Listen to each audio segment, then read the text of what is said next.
Hello and welcome to our talk with ex-students called What's Changed.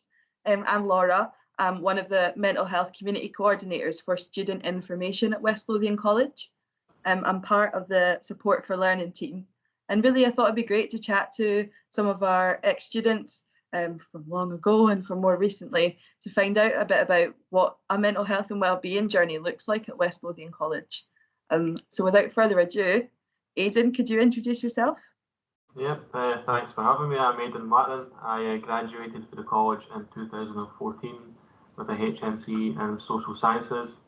I've since gone on to work in the criminal justice system, became a published author, got an honours degree and a master's degree. And yeah, it was 10 years ago from when I first started at the college. Thanks. And Ginty? Hiya, I'm Jeanette Dobson, better known as Ginty. That's my good name anyway. I am a sabbatical officer at the moment. I am the president of the Student Association, and I'm going back to study. So I done level 4 health and social science, level 5 health and social care, and I've took 2 years out of learning. I'm now doing the COSCA 4 course, and I will be going back to do my level 6 and get my SVQ. Amazing, thanks. I thought it'd be good to get you both together because when we talk about mental health in college, it can often be easier to focus on mental health diagnoses, so things like anxiety or depression, but we know that well-being has to do with everything, so like our relationships, our lifestyle, what we study. So I kind of briefed you both to ask you to put together a wee talk about what that means for you. And Aidan's had a particular challenge because he's doing a talk in the form of a Pecha Kucha, which is a 6-minute lowdown. So let's see how that goes. I'm going to share my screen just now with Aidan's slides, and we'll take it from there. Okay, so the first picture is really about where I was at before I came to West Lothian College.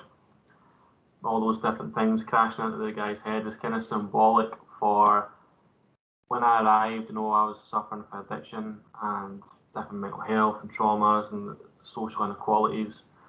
And I just felt that that picture symbolised someone who had many different things troubling them, which impacted them before they arrived. So the reason I chose this quite graphic picture as the second one is that's a picture of me more recently, and a filmmaker friend of mine edited it to look like that. But the reason I had it like that is because when I turned up at college, I did have all these really traumatic mental health conditions going on for me. And the thing with mental health is you can't really see it on the outside. So this is kind of like if you could see it, it would have looked as awful as this, as traumatic as this. But that's what was going on inside for me when I came to the college. So this is me only a few years before I began at college. This is me trapped in my addiction. And to me, addiction doesn't matter what kind of drug it is or what it is. Addiction's addiction. But for me, I was really hooked on cocaine and alcohol and other things, but mostly cocaine and alcohol. And I was a broken person, and I was in a really bad place. And it's certainly not the worst picture of me, but it's not one of the best either. And I kind of keep that to remind me how bad it was. But this was only a couple of years before I arrived at the college, and that's what my life looked like. So the reason I've got this is that a big part of my lifestyle before I got educated was I grew up in a lad culture. I went to a high school that was, for me, full of violence. The streets I came from, the area I grew up in, both as a young person, then a teenager, then a young adult. It was a very violent lifestyle, one that most of the lads that I grew up with were a part of, and we didn't know any different. And that had been part of what had impacted my life before I came to college. So this picture to me represents a lot of broken relationships that I had in my life. Again, this is all before I arrived in college. Broken relationships, whether that was romantic relationships I'd been in. I had no tools to be in those kind of relationships. Didn't know my biological father, he was in and out of prison.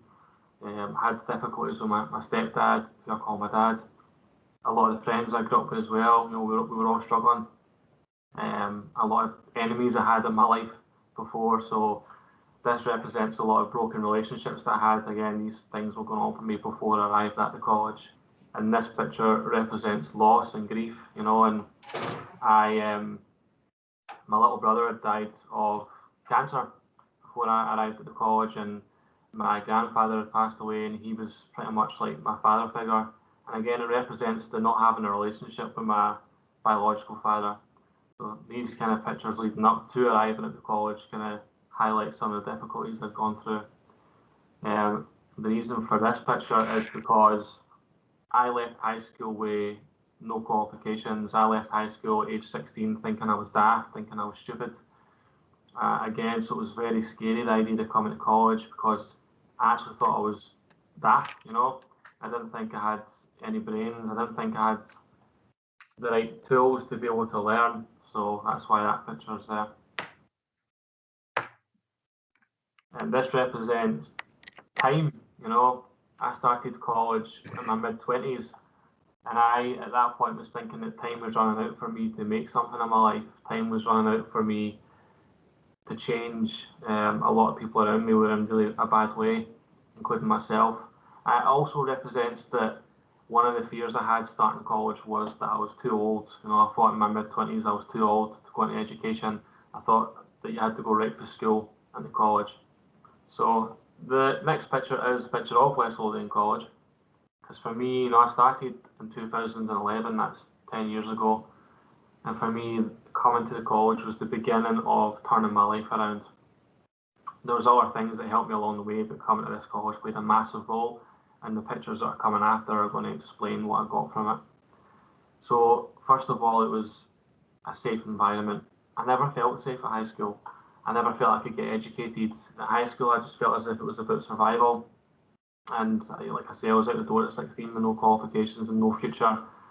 I never felt safe kicking about the streets. I just didn't feel very safe in life.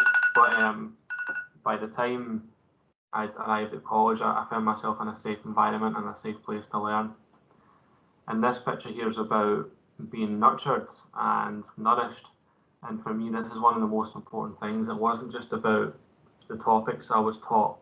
It was about the way the lecturers treated me and nurtured me, and they put self-belief into me. You know, these seeds they planted in me was all about making me feel like I could go far and I could become a someone. And one of the most important things a lecturer ever said to me was that she said that you're going to go far in life, Aidan. I can feel it in my bones. And that kind of leads on to this next picture, which says, if I have someone who believes in me, I can move mountains.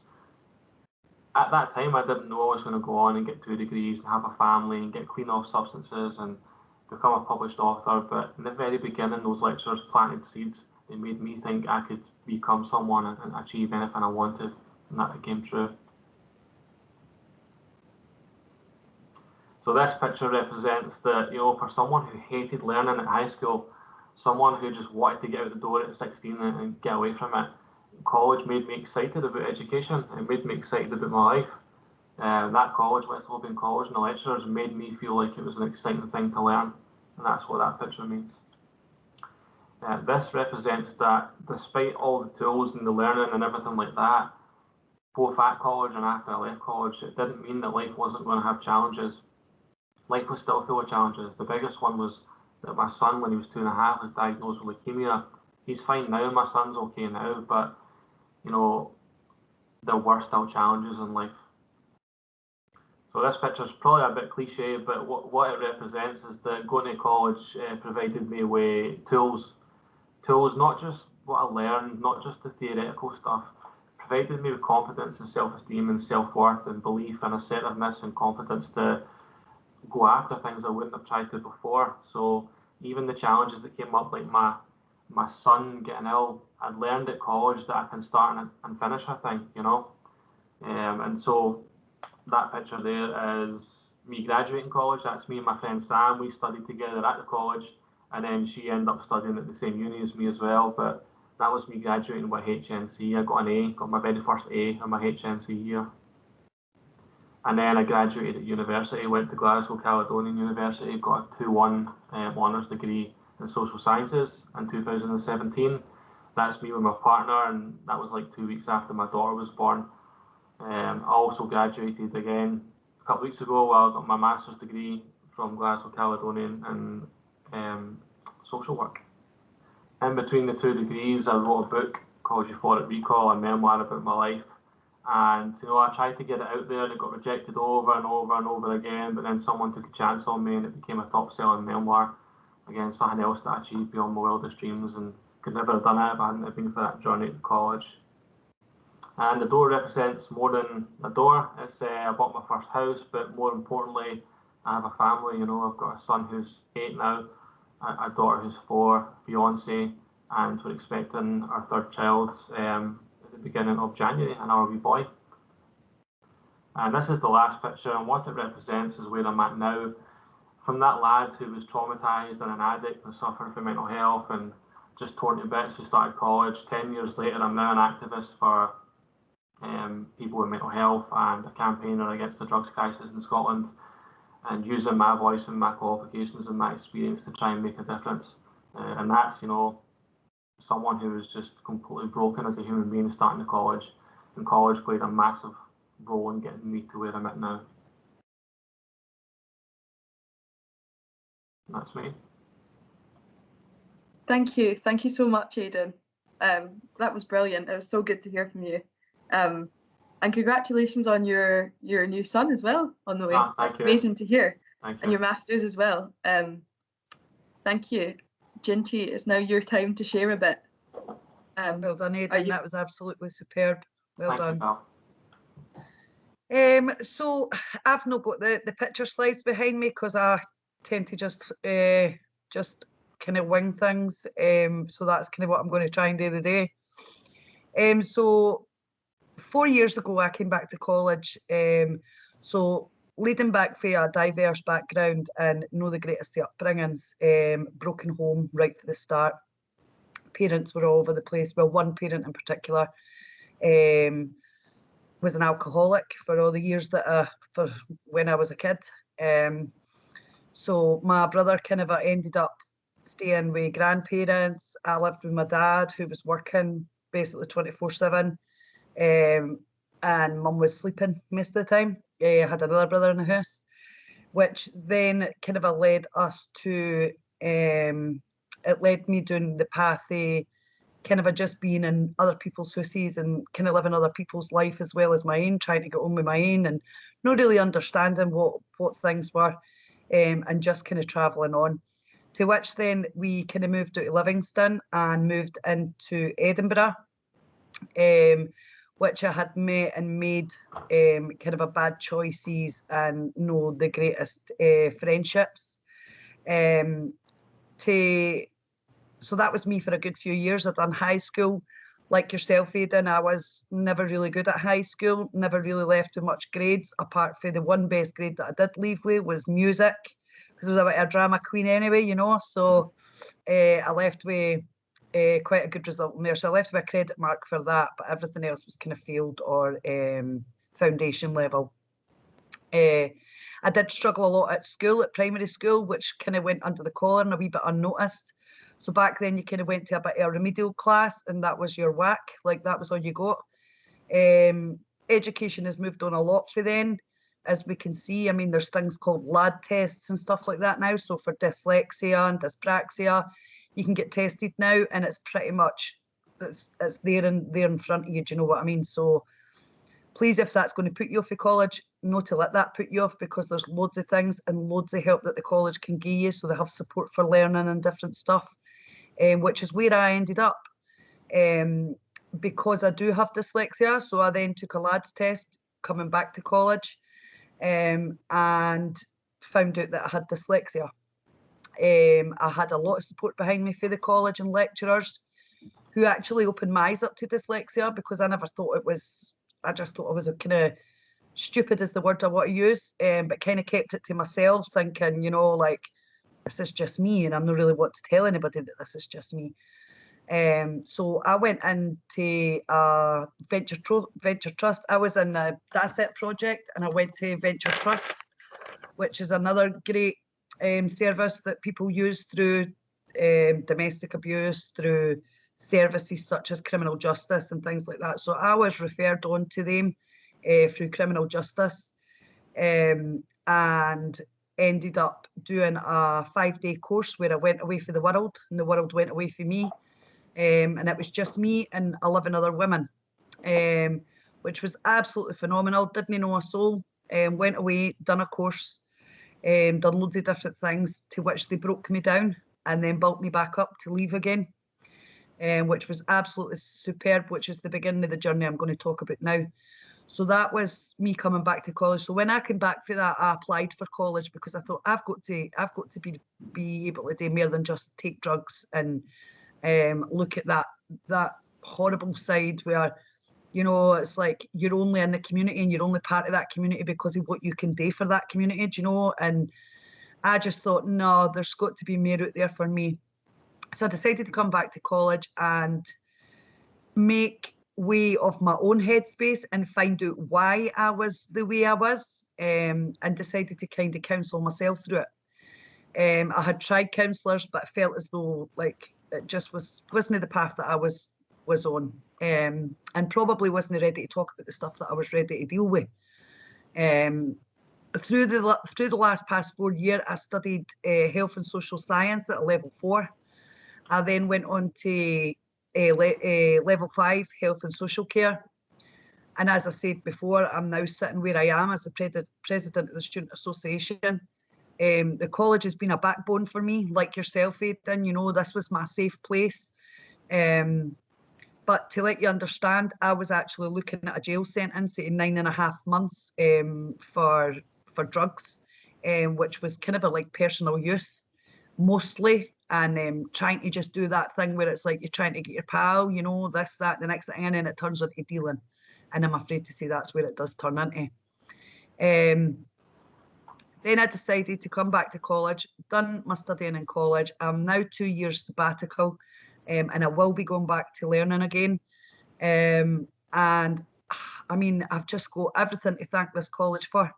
And also when I took this role on, the principal took a chance with me because I had convictions, and she gave me that opportunity that I felt not a lot of people would have gave to people in my situation.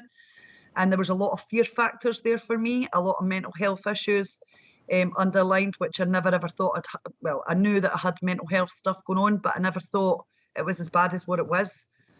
And now I can actually say I never ever looked at life like the next again day. I never looked at tomorrow. I never looked at yesterday, and I never looked at tomorrow. I concentrated on the hour in hand.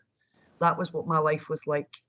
On top of the fact I had 3 kids who I kind of dragged through the mud a wee bit, through, for whatever reason, whether it be people may think it had been for selfish reasons, but mine's it was trying to hide the past that I had. And so when they told me I was getting 9.5 months custodial sentence in the dock, I kind of looked over at my 16-year-old girl and I saw her wee petted lip, and I just thought, something has to change here. Something really has to change. And I decided to get on that bandwagon and change my life. And I've done that for the best. And what the future holds for me, I don't know yet, but I know it's much more prospect than what it did have for me. So I think I'm going to kind of leave that there at that. And because I could talk forever, but I will not do that to you. And poor Aidan's ears and Laura's ears are just going to be, they're like, oh no. But so that was kind of a wee bit of my background and as to where I've been. So my last sentence of that is don't ever think that you can't amount to anything. Just go back and try. And all you can do is try your hardest, and you never know where you could end up. Thank you so much, Ginty, honestly. And hearing that you're back studying and that you're thinking again about like further learning is really amazing and so positive to hear as well. And yeah, hearing from you both back to back, it's so interesting to hear the parallels in your stories too. I think a lot of people that come to college with issues show up with a label or a stigma or preconception about themselves. With you both, you kind of came with this like stupid or dafty mentality that you've kind of described, and I think that's interesting because you've both also said that college is a kind of incubator where it's okay to just come up as a blank canvas and kind of let the support and the nurture shape you. So yeah, it's interesting that people come with one idea of who they are and quickly realise that there's a lot to be built from. And I wondered,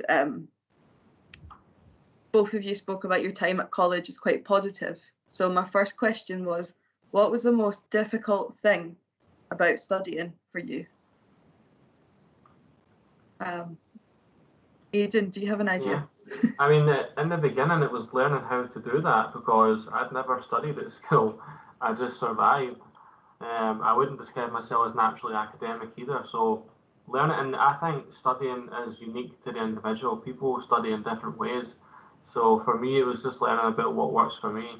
An example being, a lot of the students would study in a group, and they found this to be good because they could, feed things back and forward. I was much better at studying on my own, and I found ways to do that.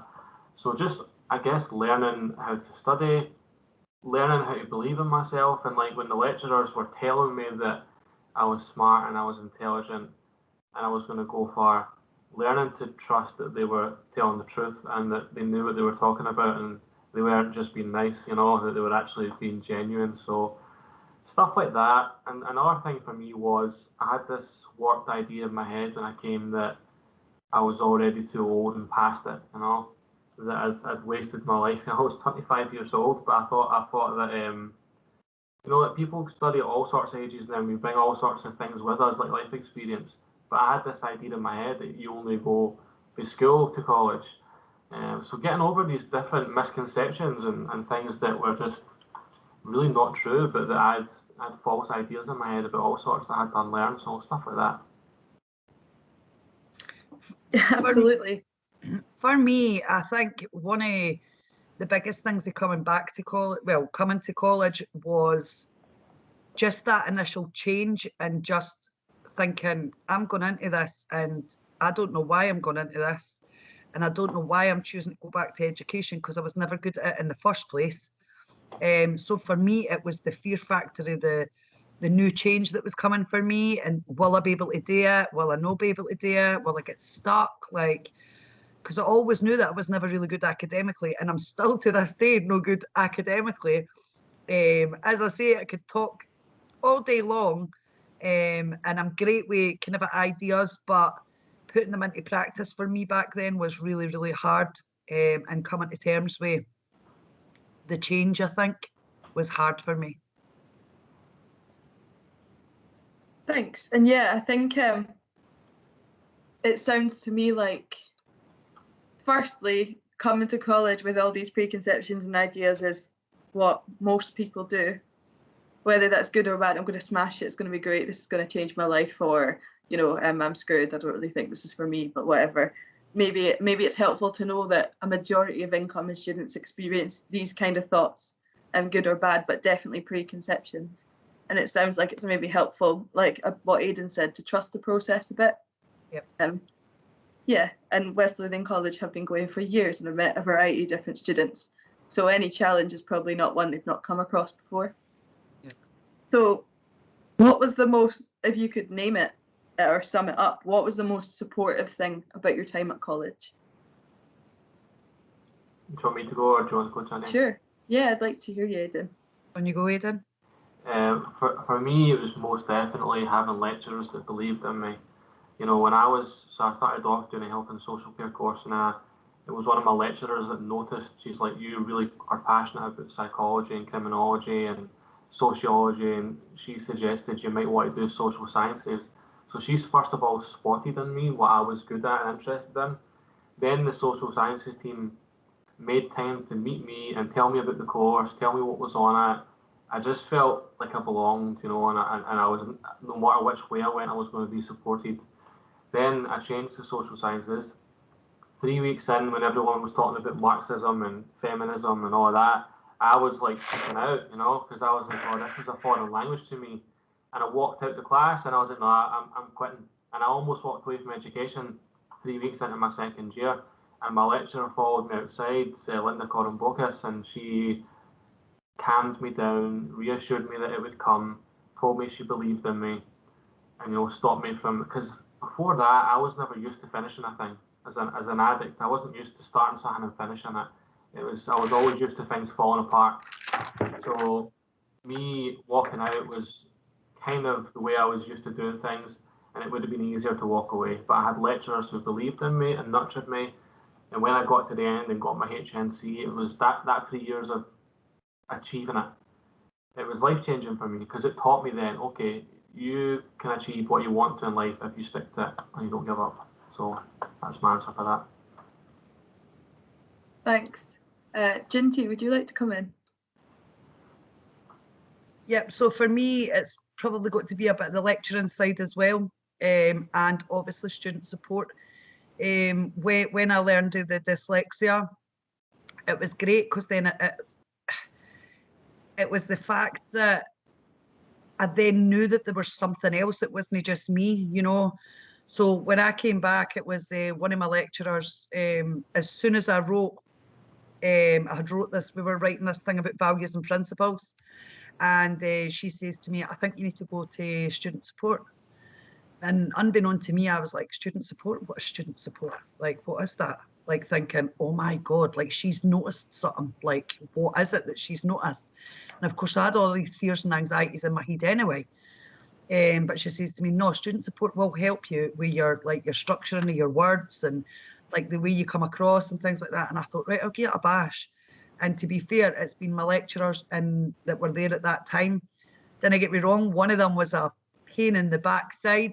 I felt the same as what he felt about me, and we really had that love-hate relationship. I couldn't say it's hate. Hate's a bit strong, but we had that rubbing off each other. And but although, I mean, sometimes we didn't get on, we were really, really great. Like I took a lot from him, do you know what I mean? And just the other lecturers that do the different parts of your courses as well, they believe in you. They really believe that, you know, that you can make it, and it's just about self-belief as well. So if you've got no self-belief, that is the one big and important thing that I could probably say is self-belief, is working on your self-belief to believe that you're worthy of it, because we all are.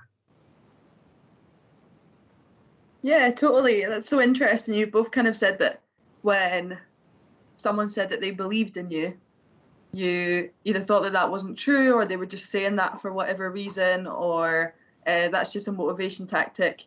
But when we're well, we can see that people don't tend to say that for a laugh or to like egg you on. Most of the time when people go out their arm's length to say something really encouraging, it's because that they sincerely do believe in you or want to do well or wish you could see what they can't see. And same with student support too. They have support in the name because they sincerely want to support, like that's their career and their work. But again, if you're not feeling it, or you have that stigma, you hear a completely different word. You hear things that you said, like preconceptions, like, oh, they've noticed there's something wrong with me, or whatever that is. But remembering when you're well, the things that are realistic is quite helpful, because you can remind yourself when you're having those down times that your rational brain doesn't think that. So hopefully it's good to hear from you lot, for the students right now, that lecturers really mean it when they say nice things. I guess my last formal question for you was, is there anything in particular that you wish you knew before you started college that might have changed the game? Obviously a lot of it's a journey of realisation, but what do you wish you'd heard? Aidan, would you like to take it away? I think I just wish I understood at the time that you don't have to be the smartest. You don't have to be a certain age. You know, there's no prerequisite. You know, you just need to turn up with a willingness to work hard and to persevere. I knew people who were a lot smarter than me, who went to uni and ended up dropping out because it just wasn't for them, or they just didn't apply themselves to it.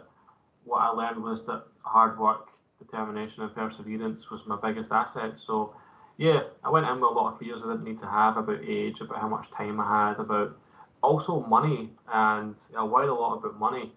And somehow I've managed 8 years of further education whilst having 2 kids, and I've survived. So I used to always think that I'd run out of ways to survive financially, or I'd run out of time, or the timetables just to give me fear, because I was like, oh, how's this going to work with juggling jobs and juggling life? All I can say is that somehow it does work out. Yeah, those are the things I wish I knew about, and also not to project too far into the future, you know, not to worry too much about what's happening next year or the year after. For me, keeping it in the day, keeping it in the moment, taking that one wee step at a time, and then suddenly 10 years fly past, you know what I mean? pretty much the same as you, Aidan. I think probably just the whole anxiety thing, just no knowing whether I can go the distance, or, you know, like no even knowing whether to try and go the distance, for me was a really, really big thing. But like you say, live in the moment. Do you know what I mean? Live for the here and now. Don't look too far into the future, and look at your past because you've bettered your future. No, because you're looking down on it as in, I could go back there, or I could do this. As take yourself out that comfort box and just make that leap and make that step. And yeah, the world's your oyster, is what I can say.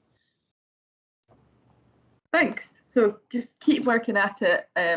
Go in and get your soup in a roll, or make your home workspace as comfy as it can be, and know that like today is here for you and tomorrow is here for you, and so are student support. I guess that sounds quite good advice. I went there as well, by the way. I should highlight, I use student support too to help me with everything from structuring essays to putting CVs together. And another thing is that at high school I wouldn't have sought that kind of help out because it would have been seen as weak, you know. But at college it was sharpening my tools to go and get support, you know what I mean? I think for me as well, like I came back as a mature student, so there was a lot of anxieties for me, you know, am I too late, or did it? And I'm pretty sure one lecturer says to me, "You're never too late to change, Ginny, never," and that's always stuck in my head. Because my changes only came from when I was 40, and I'm now 45, so I'm doing no bad. You're doing amazing. I love your story, Ginny. I've loved hearing from both of you. Is there anything you want to add before we talk the call away? I've kind of asked questions, but you might have your own comments or questions, or you feel like you've said everything already. I would say, sorry, on you go, Ginny. On you go. I was just going to say I've not really got anything else to add to that, because I could be sitting here all day, and so you can finish it off, mate. I would say above all else, try and enjoy the time, try and enjoy the learning, because it will go fast. It'll go faster than people think. And I look back on that 3 years so fondly. You know, I left in 2014 and I still love the place as much as I did then. So just try and enjoy your time there. Thank you. That's so nice to hear from you both, Aidan and Ginty. I'm going to stop the recording now, but I hope some students got something out of that. And if they want to know more or get involved in the future or put your own events on, they can always get in touch with me through our Mentally Healthy Community Moodle page, or show up to student support yourself. They know everything. They'll get you in touch, it sounds like. So thanks a lot, and I'll stop the recording now. Thank you.